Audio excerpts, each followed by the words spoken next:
Nadie creo que es. Stop. ¿Cómo están? Yo más Mm. o menos, doctor, ¿y usted? Sí, hace un poquito de frío acá, te cuento.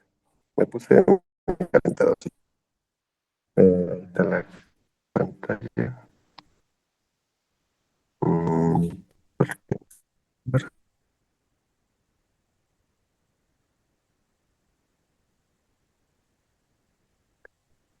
y ampliemos.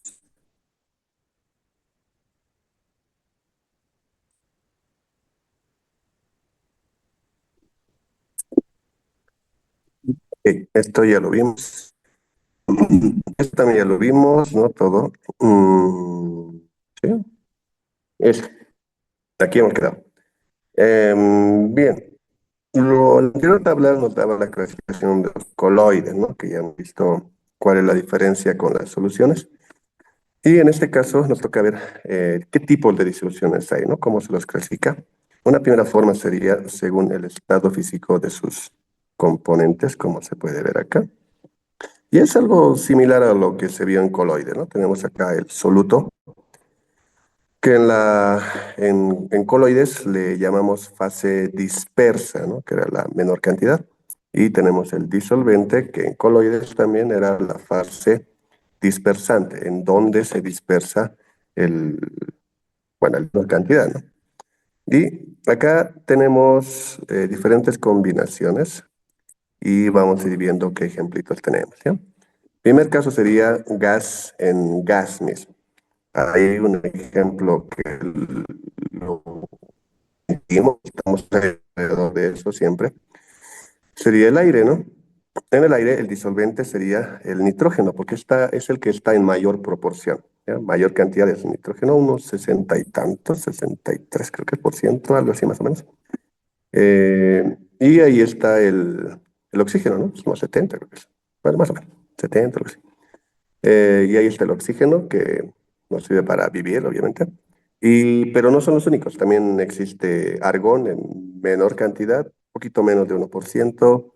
También hay vapor de agua en mucha menor cantidad.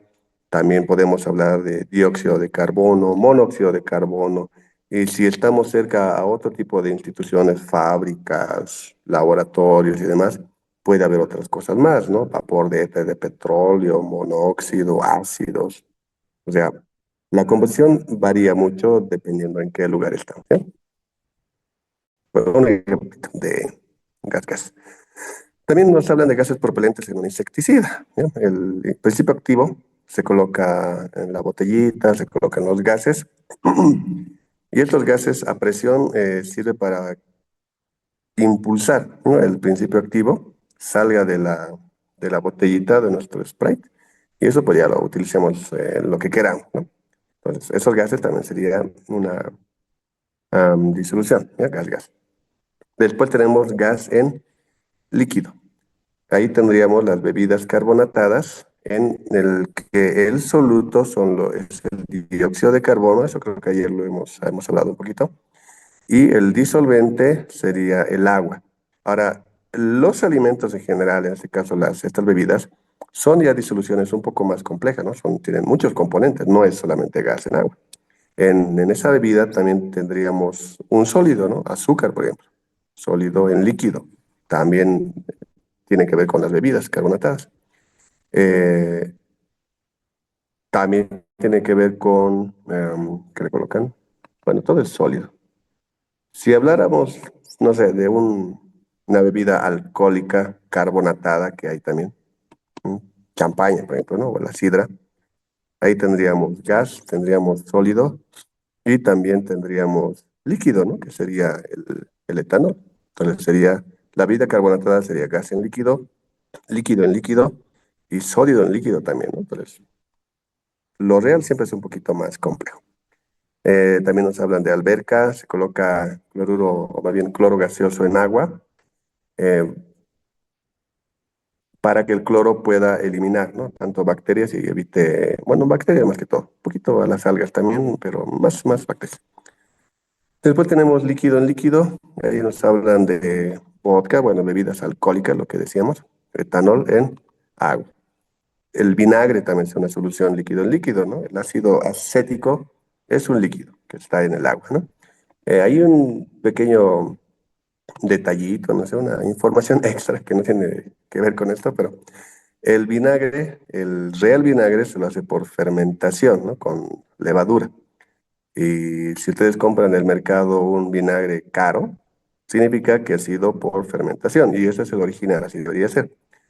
Ahora, existen vinagres de 10 pesos, no sé. Eso es simplemente han agarrado agua, le han colocado ácido acético, ¿no? Y le colocaron saborizante y un poquito de colorante y ya está, ¿no? Entonces, ahí está. Si alguien se preguntó por qué hay vinagres caros y vinagres baratos. Líquido en sólido tendríamos amalgama dental, ¿no? Eso para las caries, para tapar los dientes. Mercurio en plata. Sólido en líquido tendríamos los comunes, ¿no? Creo que esto ya todos nos damos cuenta. Sal en agua, azúcar en agua, etcétera, etcétera. Para investigaciones, laboratorios clínicos y de otros también se prepara bastante de este tipo para luego hacer los procedimientos. Y también tenemos sólido en sólido. Ahí tendríamos las aleaciones nuevamente, ¿no? Oro de 14 quilates u otra pureza, otro quilate. Es plata en oro, ¿no? También nos hablan de acero. El acero el disolvente sería hierro y el soluto sería el carbono, que está en menor concentración e incluso puede tener más cosas. Y estos tipos de soluciones sólidas, más bien, se lo hace mediante fundición, ¿no? Un poquito ya de conocimientos de metalurgia. Se calientan los metales, hacemos que se fundan, así líquidos se los mezcla, ¿no? Se los junta y luego se los enfría y queda ahí, ¿no? Todo distribuido ya como una solución, como acá estamos viendo. Después, después. También lo podemos clasificar en cuanto a la proporción de los componentes. Componente ya sabemos que es soluto y disolvente, ¿verdad? Y también hemos hablado de solubilidad. La solubilidad era ese límite máximo de cantidad de soluto que podemos disolver en un determinado disolvente, ¿no? Cloruro de sodio en agua, sale en agua, por ejemplo. Eh, Me invento, ya, por ejemplo. Digamos que es 20 gramos litro, ¿ya? Esa sería su solubilidad, ¿no? Sería el máximo. Ahora, si yo le coloco 21 gramos, pues ese un gramito no se va a disolver, simplemente va a caer como sólido hasta el fondo y ya está. ¿Ya? Entonces, eh, visualicen eso. Tendríamos acá las soluciones insaturadas, que también se le puede llamar diluidos, ¿ya? Soluciones diluidas, porque tiene poquito. Entonces, otra vez, imaginen, visualicen eso de la solubilidad, ¿no? Es el límite máximo que les decía. Si colocamos una cucharilla de azúcar, por ejemplo, en un litro de agua, es muy poquito, ¿no? La cucharilla en comparación de todo el volumen que tiene. Entonces, estamos lejos de ese límite, de esa su valor de solubilidad. Entonces, como estamos lejos, tiene poquito de soluto, a eso se le llama una solución insaturada. Y a medida que le vamos aumentando más azúcar, pues se va concentrando más, ¿no? Más. Y si la cantidad de soluto ya, esa concentración hacemos que se acerque a ese máximo, a la solubilidad como valor, entonces a eso ya se le llamaría solución concentrada, ¿ya? Ahora, no hay un límite, un valor exacto para separar insaturado y concentrado, ¿no? Es un poquito más cual y mm, no tan preciso, ¿ya? Tiene poquito de soluto, insaturado. Tiene mucho de soluto, concentrado, ¿no? Mientras más cerca a ese límite que les digo, pues sería más concentrado. Y si preparamos exactamente lo que nos dice su solubilidad, ¿no? Nuestro ejemplito ficticio, si traemos un litro de agua y ahí disolvemos 20 gramos de ese soluto, a eso se le llama solución soluble, ¿ya? Como dice acá, máxima cantidad de soluto que se puede disolver. Eso era la solubilidad, justamente, ¿no? El tope. Eso es saturado. Ahora, se puede pasar, ¿ya? Si el límite es 20 gramos litro, y yo logro disolver 25 gramos en ese litro, ya he pasado ese límite, ¿no? O sea, a eso se le llama sobresaturado. Ahora, igual, no está en la diapositiva, pero para que no se quede así como suelto, las soluciones sobresaturadas se consiguen mediante enfriamiento y evaporación. Vimos también ayer que la solubilidad está en función de la temperatura. Si en ese ejemplito otra vez, 20 gramos litro, eso digamos que está a 20 grados Celsius. Yo lo caliento a 40, posiblemente voy a poder hacer ya que se disuelva 25 gramos en un litro. Y si yo aumento hasta 60 grados, entonces digamos que voy a poder disolver ahora ya 30 gramos, ¿no? Entonces, mientras más caliente esté, más voy a poder disolver. Ahora, ok, hemos llegado a 30 gramos litro, 60 grados. Y lo vamos a ir enfriando. Se va a enfriar y esa solución de 30 gramos litro ya sería sobresaturado, porque ya no estamos a 60, no estamos a, digamos, a 40. Y a 40 dijimos que el tope es 25, pero nosotros estamos a 30. Entonces hay un exceso de 5 gramos, ¿no? Entonces a eso se le llama solución sobresaturada. Y eso, bueno, al estar en una condición metaestable, ¿ya? No es tan estable. Si actúa una fuerza ahí, digamos, si colocamos un bolígrafo, lo agitamos o algo, lo perturbamos, entonces ya de por sí espontáneamente va a empezar a cristalizar y se va a formar sólidos y eso ya van a caer, ¿no? Van a precipitar. Eso sucede con eso. También se puede hacer con evaporación. Si tenemos una solución saturada y lo vamos evaporando, eh, va vamos a tener más cantidad de masa de lo que debería estar en un volumen, porque el volumen se ha reducido, ¿verdad? Si en un momento dado, igual, si lo perturbamos con alguna acción, pues nuevamente se va a cristalizar, vamos a formar nuestros cristalitos, ¿ya? Eso, un plus. Y como vemos en esta grafiquita, si nuestro soluto tuviera color, entonces va a afectar también, ¿no? Cuando colocamos poca cantidad de soluto, seguramente, o bueno, sí o sí, vamos a obtener soluciones con un color tenue, bajito. Y a medida que vayamos aumentando la cantidad de soluto, pues el color va a ir aumentando, ¿no? Se va a hacer más y más y más y más fuerte. Entonces, es un indicador de qué tanta cantidad de soluto está en esta disolución, ¿no? Un indicador cualitativo. ¿Así? Siguiente. Después tenemos según la disgregación del soluto. Esto ayer ya lo hemos hablado acá. Tendríamos soluciones iónicas y soluciones moleculares. Soluciones iónicas, por ejemplo, el cloruro de sodio, que cuando disolvemos, pues ya sabemos que se separan sodio con carga positiva, cloro con carga negativa. También sabemos, hemos visto que la razón por la cual se separan es porque el oxígeno del agua, de las moléculas del agua, como tiene carga relativa negativa, ¿no? Y al otro lado están los hidrógenos, va a rodear al sodio, ¿no? Entonces, todas las cargas negativas rodean al sodio y por otro lado, la parte de los hidrógenos van a rodear al cloro, porque los hidrógenos son electropositivos y van a envolver a los cloros, ¿no? Entonces, de esa forma se va distribuyendo sodio, oxígeno, hidrógeno, cloro, otra vez hidrógeno y así, ¿no? Todo bien, bien distribuido. Esa es una solución iónica y una característica que también creo que le dijimos ayer era que permite el paso de los electrones, por lo tanto la corriente eléctrica va a poder atravesar, ¿no? Sirve como puente. Una solución molecular, en cambio, no se ioniza, sacarosa, por ejemplo, glucosa, por ejemplo, y otras moléculas. No, simplemente se van a ir, digamos, acomodando, se van a ir distribuyendo con las otras moléculas, ¿no? Todo bien distribuido y ya está. Entonces, este no va a ser capaz de poder em, facilitar el paso de los electrones, la corriente eléctrica no va a pasar.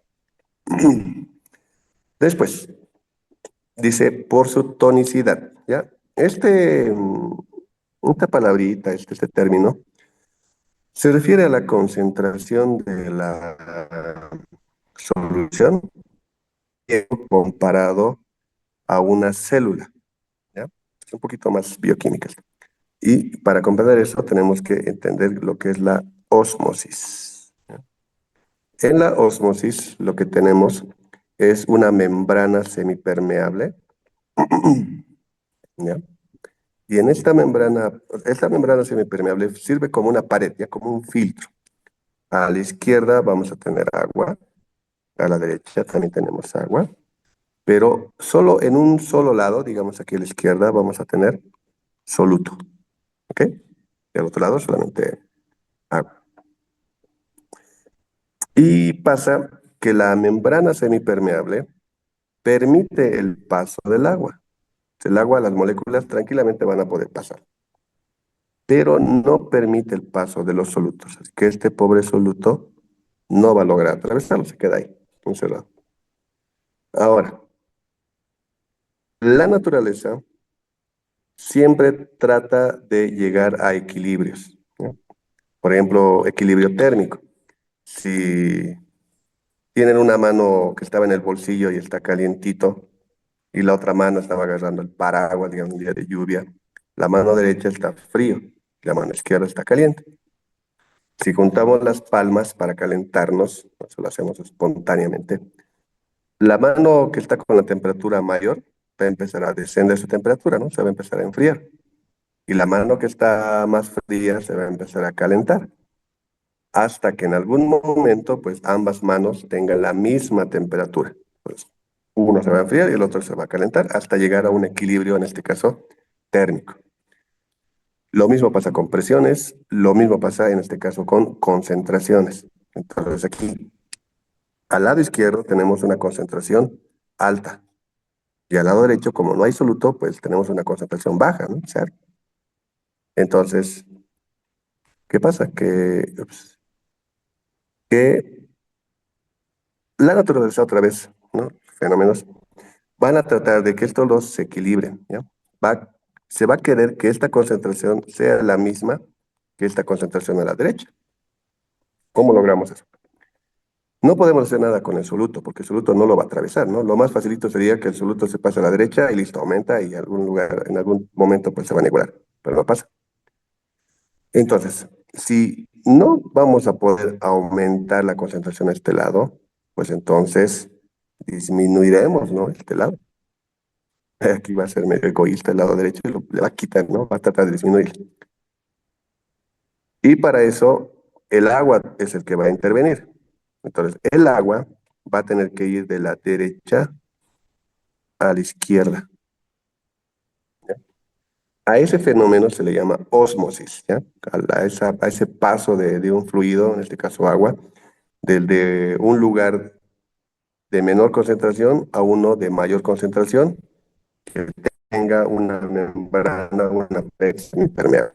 Entonces pasa que cuando el agua va a la izquierda, la concentración va a disminuir, ¿no? Imaginen que tenemos 2 gramitos en 500 ml. Esa es la relación. En cada 500 ml hay 2 gramos.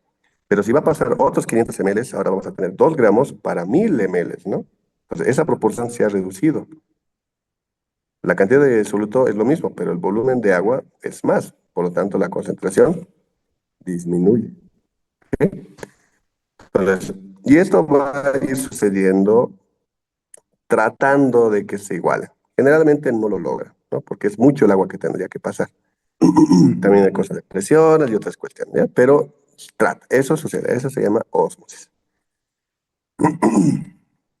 Ahora, cuando me hablan de soluciones, aquí tenemos las hipotónicas, isotónicas, hipertónicas, hay 3 casos, ¿no? Fíjense que en la figurita tenemos una célula que en la disolución isotónica está normalita, ¿no? Está bien bonita ahí. En la hipotónica, vean que ha engordado, se ha ensanchado. Y en la hipertónica está arrugado. ¿Qué habrá pasado? Aquí voy a dibujar mi celular. Bueno, me gusta más una bacteria, con su flagelo ahí bien bonito. Sus flagelitos. Entonces, esta bacteria, o una célula cualquiera, las bacterias son microorganismos unicelulares, por si acaso, tiene una cierta concentración de solutos dentro de ella, ¿no? Dentro de esta célula. Si lo colocamos en un medio isotónico, ¿ya? Significa que la concentración de solutos en el medio, en ese fluido en el que está ahí viviendo, está nadando, va a ser igual que la concentración ahí en la bacteria, o por lo menos bastante parecida. Entonces, ¿qué le va a pasar a nuestra bacteria, a nuestra célula? Pues nada, va a ser una bacteria feliz, porque está en buenas condiciones eh, de, de concentración, ¿no? Entonces, ese fluido en cuanto a concentración es apropiado para que ella pueda vivir. ¿Ya? Alimento y otra cosa, ya es otra cosa, es otro tema. Ahora, otra vez a nuestra bacteria o cualquier célula, la vamos a colocar en una solución hipotónica. Hipo, bajo, ¿no? Significa que esta solución va a tener una concentración menor comparado al de la célula. Entonces, a comparación de este, diríamos que la célula, la bacteria, tiene una concentración de solutos mayor. Y las paredes celulares funcionan como membranas semipermeables, de hecho nuestra piel también. ¿Y qué va a pasar? Lo que decíamos, ¿no? Van a tratar de igualarse. Los sólidos de acá no van a salir, entonces es el agua el que va a ingresar, ¿no? Del de menor concentración al de mayor concentración. O sea, nuestra pobrecita bacteria va a empezar a tener mayor cantidad de agua, por lo tanto va a empezar a engordar, ¿no? Se va a ensanchar más, va a crecer su volumen más y más. Incluso puede llegar a reventar y se muere la pobre bacteria. Ya hay muchos casos donde se hace investigación de microorganismos. Si no se tiene cuidado con esto, de repente traen bacteria de algún lago o río, lo que sea, que tiene ciertas concentraciones de concentración, lo traen al laboratorio y le colocan otra concentración, entonces pueden matar a las pobres bacterias, ¿no? Y viajarían en vano para seguir su cultivo. Y lo otro, otra vez nuestra bacteria, concentración, esta vez la vamos a colocar en una hipertónica. Tiene concentración alta. Y por lo tanto la bacteria, al fluido, tendría concentración baja. Pues el agua ahora se va a ir al otro lado, de aquí a acá, tratando de que la concentración disminuya. Y a nuestra bacteria, pues ahora va a empezar a enflaquecer, ¿no? Va a ir perdiendo agua, se va a deshidratar la pobre bacteria. Y por eso en esta fotito está así arrugado. Se ha deshidratado igual. O se va a morir o va a ser muy difícil que pueda vivir, ¿no? Les va a ser dificultoso para esta pobre bacteria. Con las células dentro de los organismos, dentro de nosotros, también sucede eso. Hay muchas membranas semipermeables en donde va a pasar, sucede esto, ¿no? De la ósmosis, hay equilibrios, y este con otro tipo de fenómenos más, ya se hace el transporte, ¿no? De nutrientes y otra serie de componentes. Uri, pues sí, ¿qué eres? Todo bien. Ahora, ya pasamos a lo cuantitativo ahora sí. Hemos hablado de disoluciones, ¿no? Relaciones entre soluto y litos. Ahora, tenemos que saber exactamente cómo preparamos nosotros esas soluciones para tener esa concentración exacta, porque eso nos va a servir después para hacer investigaciones, para hacer ensayos clínicos, ¿no? Sangre, orina, lo que sea. Y prepararlos, calcular cuánto había de eso, ¿no? Y todo, bueno, para toda una serie de cosas. Y para eso necesitamos conocer las unidades de concentración. Hay las físicas y las químicas. Las físicas tienen que ver con masa, volumen, ¿no? Propiedades físicas justamente son un poquito más fáciles de interpretar, de calcular incluso. Tenemos la masa, masa, volumen, volumen, volumen y partes por millón. Toditos son, bueno, hasta aquí son en realidad porcentajes, ¿no? Eso ya hemos visto, ya sabemos. Por ciento, ¿no? En purezas, sería algo similar.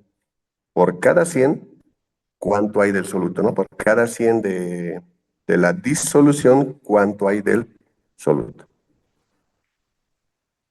Partes por millón, sí, un poquito, pues, cuando lleguemos a eso. Bueno, desde ella se entiende, ¿no? Parte por millón, o sea, por 1 millón de partes, una partecita sería soluto, ¿no? Y fíjense que la proporción es grande, ¿no? Esto es para concentraciones bien pequeñitas, bajitas. Después tenemos las unidades químicas.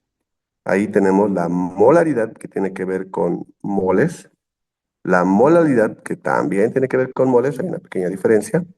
la normalidad, que tiene que ver con equivalentes gramos, que ahorita vamos a ver qué es eso, y la fracción molar. ¿Ya?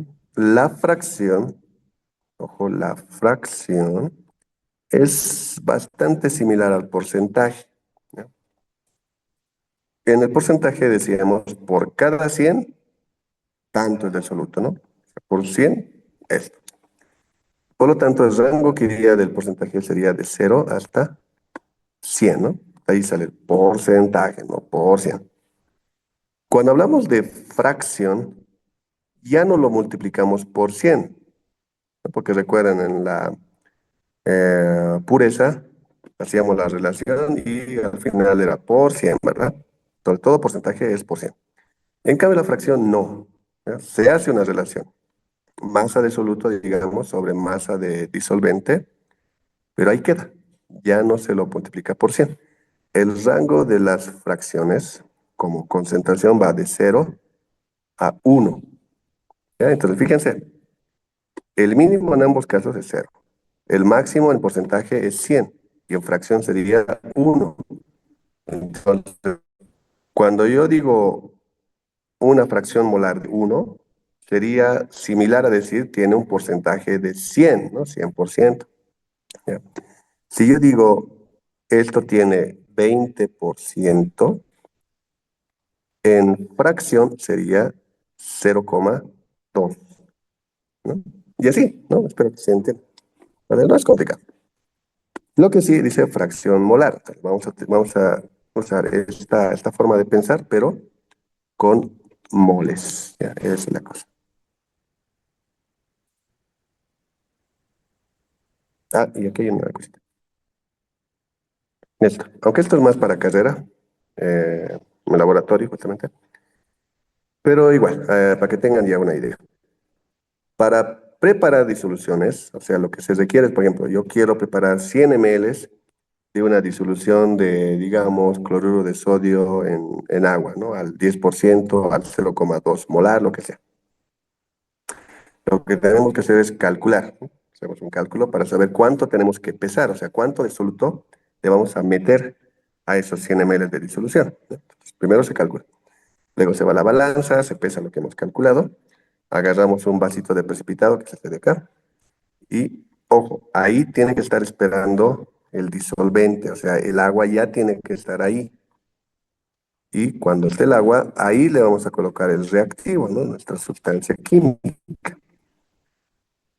Nunca al revés, porque existen varios casos en que cuando hacemos la disolución, o sea, cuando insertamos el soluto, sea sólido o líquido, en el disolvente, ya es un poquito violento. Ácido sulfúrico en agua, por ejemplo, se coloca con cuidadito, con cuidado, porque empieza como que a sacar microgotitas, ¿no? Y como que reacciona un poquito, burbujea.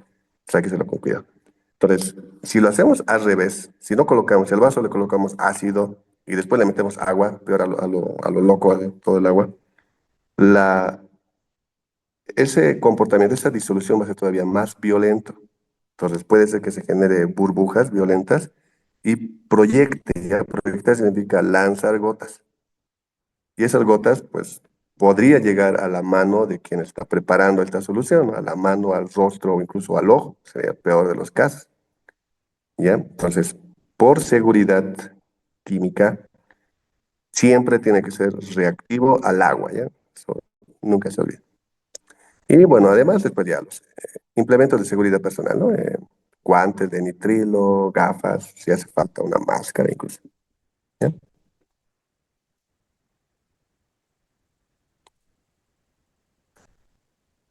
Ok, acá ya tenemos las unidades físicas de concentración. Ahora estamos para regular mi velocidad ya, no es que quiera irme rápido, por si acaso. Güey, alguien rayó ahí. ¿Quién rayó eso?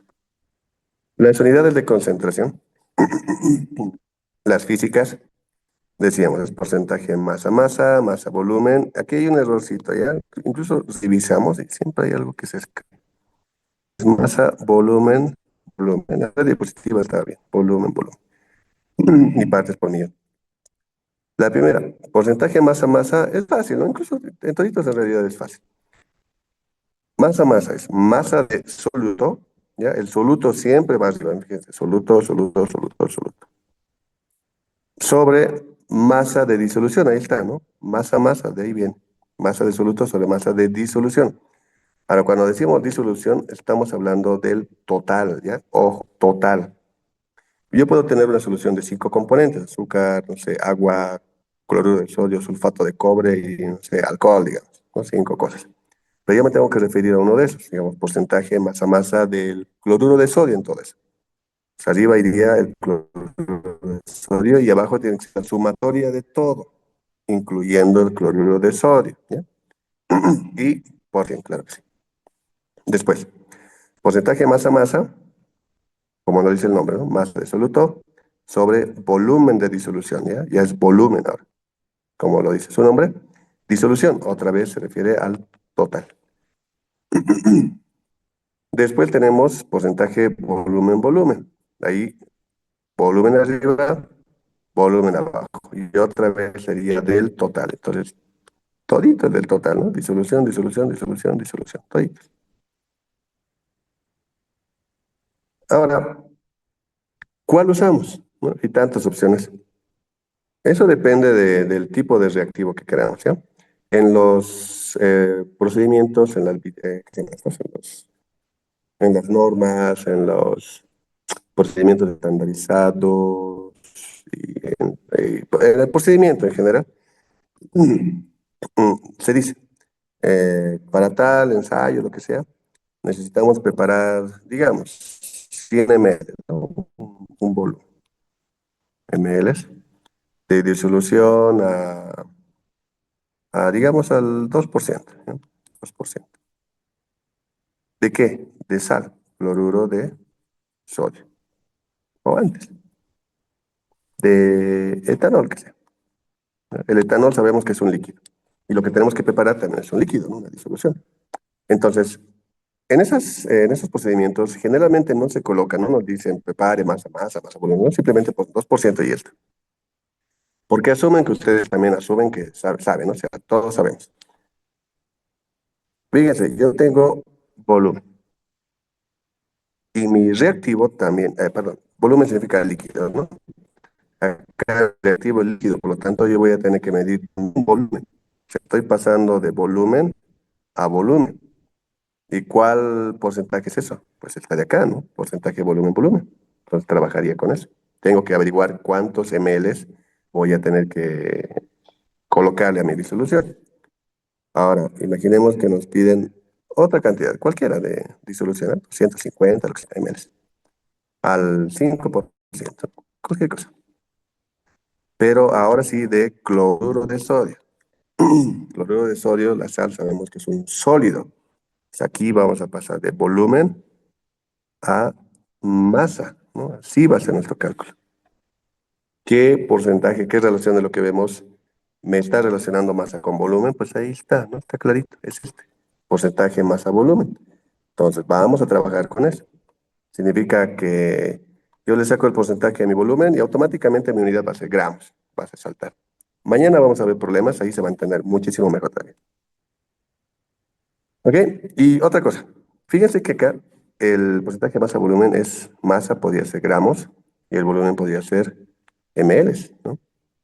No se simplifican, porque son unidades diferentes. No se confundan con la densidad, porque la densidad también es gramos sobre ml, ¿no?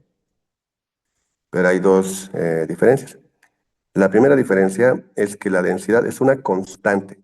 Hay en tablas y no se modifica. Bueno, se modifica por la temperatura, ¿ya? Pero no por la sustancia en sí.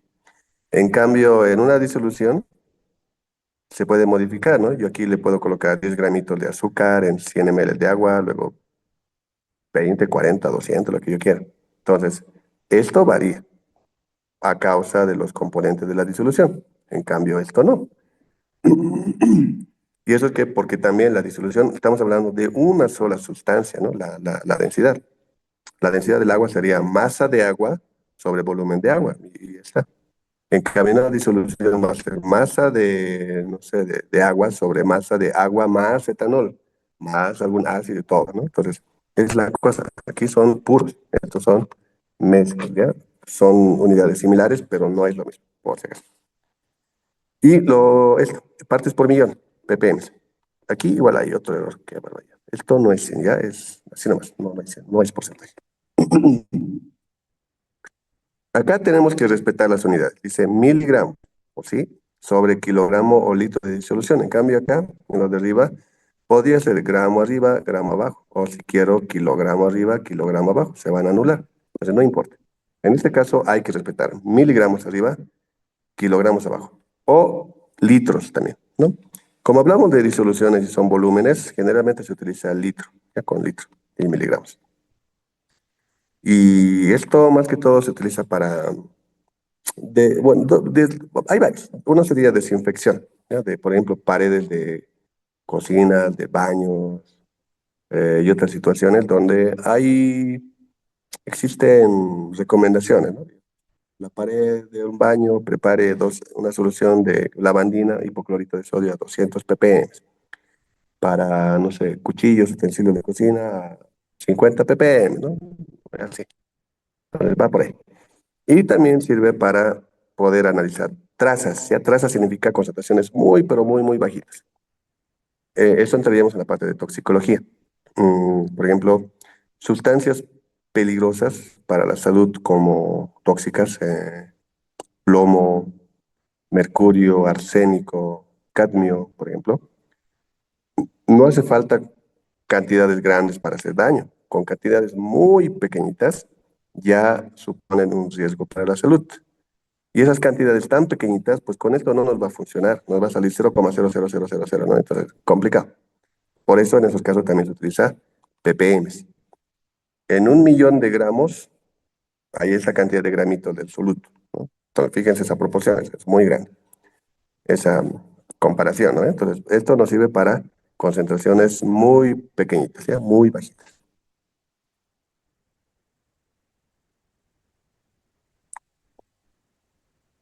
Y acá tenemos las unidades químicas de concentración, que acá tendríamos lo que molaridad. La molaridad tiene que ver con moles, aquí ya se está señalando la línea azul, moles sobre litro de disolución, ¿ya? Disolución, otra vez estaríamos hablando del total. Toma en cuenta todos los componentes. La molaridad M minúscula, moles de soluto, similar a la molaridad, pero la gran diferencia está en esto, en que aquí es kilos, kilogramo. En cambio, molaridad era litro. Y otra cosa, en molaridad era disolución, el total. En cambio, acá en molaridad es únicamente disolvente. Si es que el disolvente es agua, nos referiríamos únicamente al agua, ¿ya? Entonces, dos grandes diferencias. La normalidad, igual, volumen de disolución, lo mismo que esto, ¿ya? Aquí, si quieren, le coloco volumen o aquí litro, ¿ya? Lo mismo. Y arriba va a estar los equivalentes gramos, que ahorita vamos a ver qué es eso, ¿ya? Entonces, molaridad con normalidad se parecen bastante. Aquí es moles y aquí es equivalentes gramos, nada más, número de equivalentes gramos. La molaridad sí ya es algo más diferente y para serles sincero, la molaridad al menos yo no he visto que lo utilicen, ¿no? Muy pocas veces. Entonces, lo que se utiliza más es molaridad, normalidad. Mm. Después tenemos las fracciones molares, ¿no? Ya tenemos la que es la fracción molar, ¿no? Va de 0 a 1, es similar a porcentaje, pero de 0 a 1. Ahora, como hablamos de molaridad, entonces significa que tenemos que relacionar moles. Si yo tengo una disolución que únicamente tiene dos componentes, el soluto y el disolvente, nada más dos, entonces podría sacar la fracción molar del solvente. Eso va a ser moles de soluto sobre moles totales, o sea, soluto más disolvente, ¿no? Moles de soluto más moles de disolvente. Yo también puedo hacerlo con el disolvente. Aquí abajo va a ser lo mismo, moles de soluto más moles de disolvente, pero arriba ya le voy a colocar únicamente moles de disolvente, ¿no? ¿Cuántos moles de agua habrá? Y como va de 0 a 1, entonces yo puedo hacer esto. Si solamente tengo dos componentes, se puede sumar, ¿no? Fracción molar de solvente con el disolvente tiene que dar 1. Eso significa que si yo tengo dos componentes, soluto y el disolvente, si el soluto tiene una fracción molar de 0,2, entonces el disolvente va a tener una fracción molar del 0,8, ¿verdad? Cosa que si sumamos estos dos, pues me da 1. No puede ser más, ¿ya? En el porcentaje también no puede ser más de 100. En cosas físicas tangibles, pues no puede superar, ¿no? No es lógico.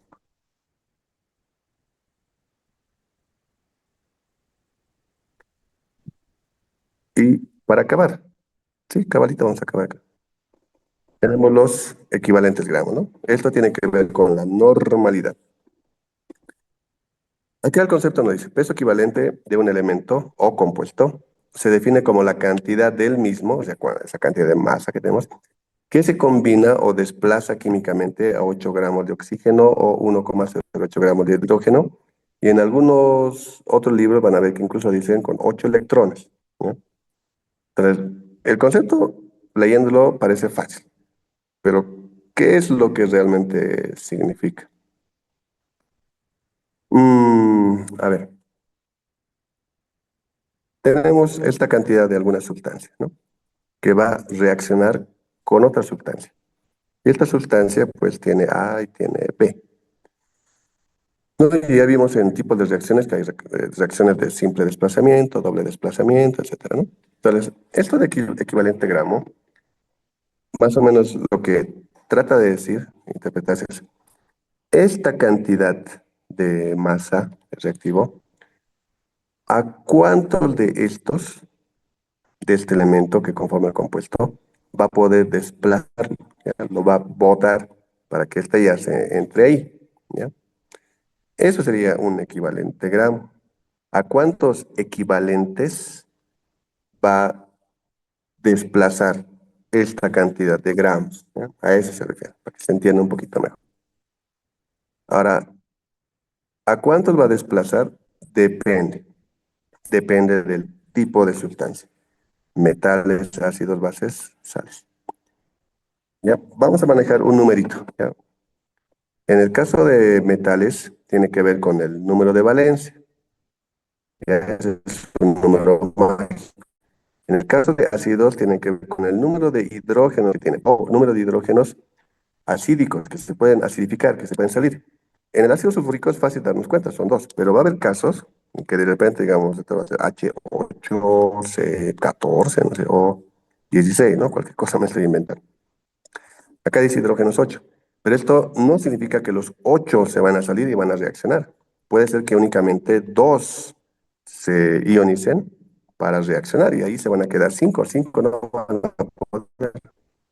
5, 6, ¿no? 6 no van a poder. ¿Ya? Entonces, en compuestos orgánicos ya es un poquito más complicadito, ¿no? Pero en orgánicos está fácil. En el caso de bases, ese numerito mágico que le digo es la cantidad de oxidrilos. En este caso del óxido de hidróxido de calcio sería 2, ¿no? Y para el carbonato de sodio, sales tiene que ver con el número de cargas o número de iones que tiene. Por ejemplo, este carbonato de sodio, si se disuelve, vamos a obtener eso, sodio con carga positiva más 1, pero ahí tenemos dos átomos. Entonces vamos a tener en total dos cargas positivas. Y el otro lado tenemos carbonato. Este tiene carga menos 2, pero es uno solo. Ahí tiene. Entonces ambos son 2, ¿no? No nos importa la carga, pero sale 2. Ese es el número mágico, nuevamente. Ahora, para poder hacer, bueno, la forma de calcular número de equivalentes gramo es esto, ¿no? Equivalentes gramo de soluto va a ser la masa en gramos de soluto sobre la masa equivalente. Ahora, esa masa equivalente se calcula también con el peso molecular dividido entre este número Z. Eso que les hablaba acá, ese numerito mágico que les decía, ese es el número Z que tiene que estar acá, ¿no? Depende del tipo de reacción, depende del tipo de la sustancia. Ahora, acá nos dice, vamos a reemplazar este más equivalente acá. Por lo tanto, estos dos van a ingresar. Vamos a obtener esto. Tenemos masa arriba, peso molecular abajo. Y estos dos se convierten en número de moles. Por lo tanto, y no se asusten de ver todo esto, lo importante y práctico es esto de acá. Que cuando hacemos esta relación, vamos a obtener esto que es lo importante. Vamos a poder relacionar número de equivalentes gramo con molaridad, porque la molaridad ya lo conocemos, ¿no? Dominamos, sabemos qué es, la entendemos y todo. Entonces, a partir de, de los números de moles, vamos a poder conseguir más fácilmente cuántos equivalentes gramos corresponden también. Y gracias también a ese numerito que les dije acá. ¿Cuántos hidrógenos tendrá? ¿Cuántos oxidrilos tendrá? ¿Cuántas cargas tendrá? ¿O cuánto será su valencia? Y ahora, si el número de equivalentes lo divido entre volumen y a los moles entre volumen, pues esto es normalidad. Y esta, perdón, esto es molaridad. Y esto de acá sería la normalidad, ¿verdad? Entonces obtengo esta otra relación, que la normalidad va a ser igual a la molaridad, pero multiplicado por ese número Z que ya vimos que sale de acá. Entonces, si yo he calculado molaridad, fácilmente lo puedo convertir a normalidad. Y si no he calculado ninguno de esos, estoy haciendo cálculos ya iniciales, digamos. La forma de calcular, de tomar en cuenta los números de equivalentes gramos, es a través del número de moles, ¿ya? Sacando una relación con esta Z de acá, ¿ya? Tengo que saber cuántos moles equivale a justamente a equivalentes gramos, ¿ya? Y eso a través de estos numeritos otra vez que hemos visto. ¿Pues sí? Ok, entonces con eso terminamos. El día de mañana vamos a ver ya esto, disoluciones y ya una serie de problemas, ¿no? Aquí vamos a entender más y mucho mejor cómo funcionan esto de las concentraciones, cómo hacemos cálculos y todo eso. ¿Sí? Si tienen alguna duda o algo que decir, me lo dicen por favor. Y si no, pues nos vemos el día de mañana. Aquí ya no hay nadie, yo ya me iré. Bien, entonces, nada, nos vemos el día de mañana. Se cuidan mucho, se abrigan. Nos vemos. Chau, chau. Gracias, doctor. Hasta luego.